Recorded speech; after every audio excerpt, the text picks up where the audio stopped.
Je vous rappelle qu'à Saint-Maur ce week-end, c'est le festival international du livre de poche et donc on a la chance de voyager avec Tan Van Tranut. Bonjour. Bonjour.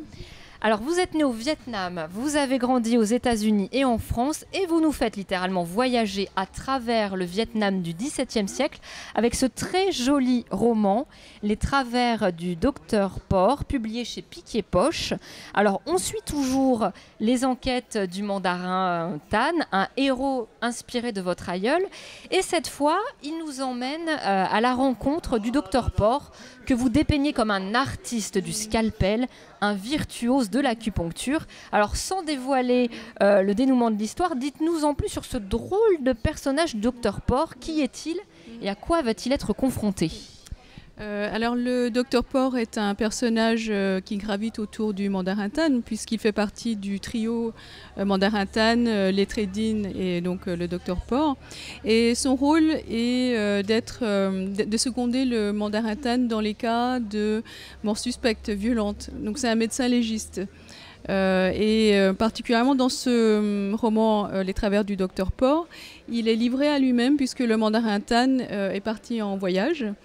Et il se produit on découvre un corps étrange dans une caverne et il faut enquêter sur cette mort ancienne. Et là, le docteur Port est tout seul, il ne sait pas exactement comment faire, mais il essaie de s'inspirer des méthodes du mandarin Tan qu'il n'applique pas à la lettre et qu'il va un peu dévoyer puisque il va interroger des suspects à sa manière en ne reculant pas devant la torture s'il le faut.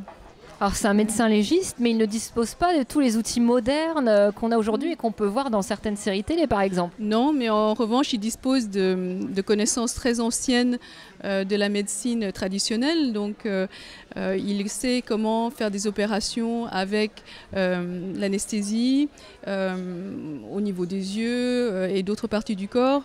Donc l'idée, c'était de montrer les avancées ou l'état des sciences, l'état de la chirurgie à cette époque, et de faire également un parallèle avec la médecine, l'état de la médecine en Inde.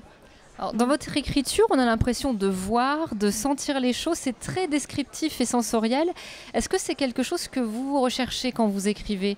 Bien sûr, étant quelqu'un de très visuel, je n'écris que quand j'ai bien vu la scène dans ma tête, et par conséquent, quand je la décris telle que je la vois, donc avec beaucoup de précision, beaucoup de couleurs, de saveurs, d'odeurs, parce que c'est comme ça que je conçois la scène dans le scénario.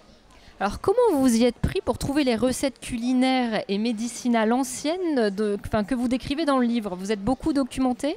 Oui, évidemment, parce que je me suis appuyée sur la pharmacopée chinoise qu'on utilisait au Vietnam, évidemment.